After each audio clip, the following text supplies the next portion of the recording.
అందరికీ నమస్కారము. శ్రీ రాజరాజేశ్వరి జ్యోతిష నిలయము, నెహ్రూ నగర్, నందిగామ. దుర్గాదేవి యొక్క నవరాత్రులు మనకి 22వ తేదీ అంటే సెప్టెంబర్ నెల 22వ తేదీ ప్రారంభమవుతున్నాయి. ప్రతి సంవత్సరం కూడా అమ్మవారు రూ. 10లో దర్శనం ఇస్తుంటే, ఈ ఒక్క సంవత్సరం నాడు మాత్రము రూ. 11లో అమ్మవారు మనకి దర్శనం ఇస్తున్నారు. కాబట్టి మీరు పూజాది కార్యక్రమాలు చేస్తున్న సమయంలో కూడా మీరు అమ్మవారిని 11 రూపంలో కూడా కొలుచుకొని అమ్మవారి యొక్క అనుగ్రహములు పొందుతారని అనుకుంటున్నాను. ఈ దసరా నవరాత్రులలో చాలామంది ఈ 10 రోజుల పాటు కూడా ఎంతో ఘనంగా అమ్మవారికి పూజా కార్యక్రమాలు చేస్తూ ఉంటారు. కొందరు ఎర్రటి దుస్తులు ధరించి ఎంతో భక్తిగా ఉంటూ ఉంటారు. వారు చిన్నపిల్లలు అయ్యుండొచ్చు, పెద్దవారు అయ్యుండొచ్చు, స్త్రీ అయ్యుండొచ్చు, పురుషులు అయ్యుండొచ్చు. ఎవరైనప్పటికీ కూడా భక్తిగా కొలుచుకోవడమే ఇక్కడ ముఖ్య ఉద్దేశం కాబట్టి భక్తిని ఎంతగానో చూపిస్తూ ఉంటారు. ప్రతి ఒక్కరిలో భవానీని చూస్తూ ఉంటారు. అంతే కొన్ని గ్రామాలలో కానీ, పట్టణాలలో కానీ వీధిలో కూడా అంటే ఎక్కువ గణపతిని వీధిలో నిలబెడుతూ ఉంటారు. అదే క్రమంలో దుర్గాదేవిని కూడా కొన్ని గ్రామాలలో కానీ, కొన్ని పట్టణ ప్రాంతాల్లో కానీ అమ్మవారిని విగ్రహ రూపంలో తీసుకువచ్చి అమ్మవారిని 10 రోజుల పాటు కూడా ఘనంగా పూజిస్తూ ఉంటారు. అట్టి పూజా కార్యక్రమాలు సమయంలో వారు ఎంతో నియమనిష్టలతో ఉంటూ ఉంటారు. అట్టి నియమనిష్టల్లో కూడా ఏదైతే వస్త్రధారణ వారు ఎర్రటి వస్త్రాలు ధరించాలి అని కోరుకుంటూ ఉంటారో, ఆ ఎర్రటి వస్త్రాలను గతంలో 3 సంవత్సరాలు భవానీ దీక్ష తీసుకున్న వారి దగ్గర కానీ, లేదా భవానీ పూజలు 3 సంవత్సరాల నుంచి చేస్తున్న వారి దగ్గర కానీ, లేదా అమ్మవారి యొక్క ఆలయముకు వెళ్ళి ఆ యొక్క మాల ధారణగా చేసుకోవాల్సినటువంటి అవసరం ఉంటుంది. ఇది 45 రోజులు కాకపోయినా 10 రోజులు అయినప్పటికీ కూడా అమ్మవారి మీద భక్తితో మీరు చేస్తున్నారు కాబట్టి ఎంతో కఠోరమైనటువంటి నియమాలు ఉంటాయి కాబట్టి ఈ విధంగా చేయండి. అంతే వస్త్రాలు ఎర్రటి వస్త్రములుగా ధరించండి. ఎటువంటి పరిస్థితుల్లో కూడా ఇతర వస్త్రములు ధరించడానికి లేదు. నూతన వస్త్రములు ధరించడానికి ప్రయత్నం చేయండి. ఈ రకంగా చేయడం ద్వారా అమ్మవారి యొక్క అనుగ్రహం త్వరితగా లభిస్తుంది.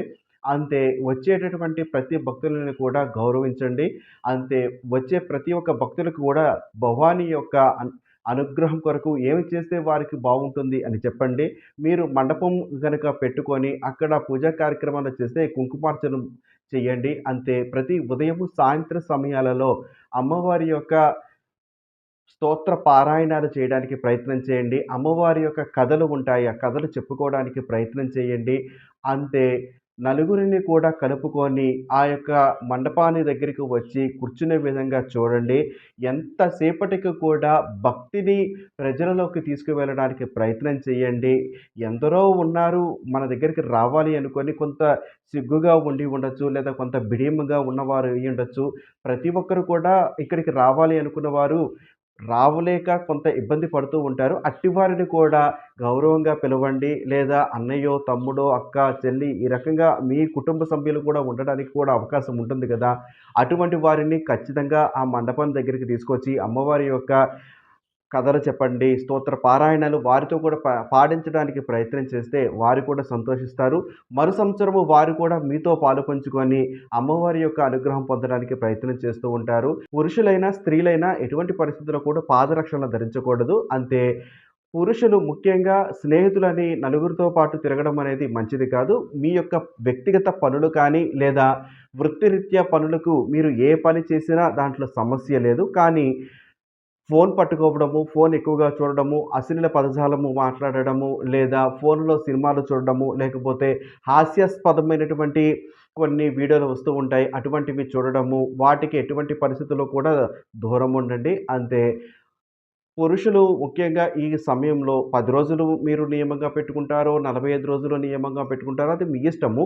ఈ కాలంలో పూర్తి శ్రద్ధతో అమ్మవారి మీదే అంకిత భావంతో ఉండండి. ఎటువంటి పరిస్థితుల్లో కూడా స్నేహితులు అన్ని మీరు దూర ప్రాంతాలకు వెళ్ళిపోయి లేదా సాయంత్రం సమయాల్లో పూజలు అందుకోలేని పరిస్థితులు తెచ్చుకోవద్దు. స్త్రీలు ముఖ్యంగా మీరు వండే వంటలలో సాత్విక ఆహారం వండే విధంగా చూడండి. ఉదయ కాలంలో మీరు భోజనము చేసినప్పటికీ కూడా సాయంత్రం సమయంలో అమ్మవారి యొక్క తీర్థ ప్రసాదాలే ఎక్కువగా తీసుకోవడానికి ప్రయత్నం చేయండి. సాత్విక ఆహారము అంటే ఉల్లిపాయ, ఎల్లిపాయ ఇటువంటివి లేకుండా చూడండి. ముఖ్యంగా శాకాహార వస్తువులనే మీరు ఉపయోగించడానికి ప్రయత్నం చేయండి. వచ్చే 10 మంది భక్తులకి పెట్టండి.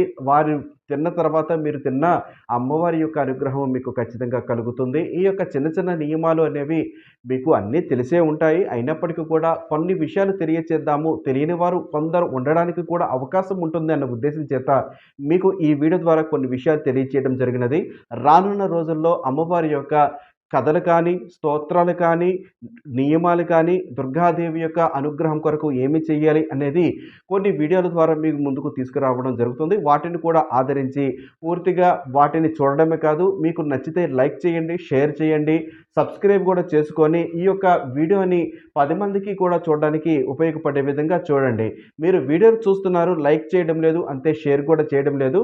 గతంలో ఏనాడు కూడా మిమ్మల్ని లైక్ చేయమని కానీ, షేర్ చేయమని నేను అడగలేదు. ఈ యొక్క విషయము దుర్గాదేవి యొక్క నవరాత్రులు సంబంధించింది కాబట్టి నలుగురికి తెలియాలనే ఉద్దేశం చేత నేను ఈ విధంగా చెప్పడం జరిగినది. శుభమస్తు.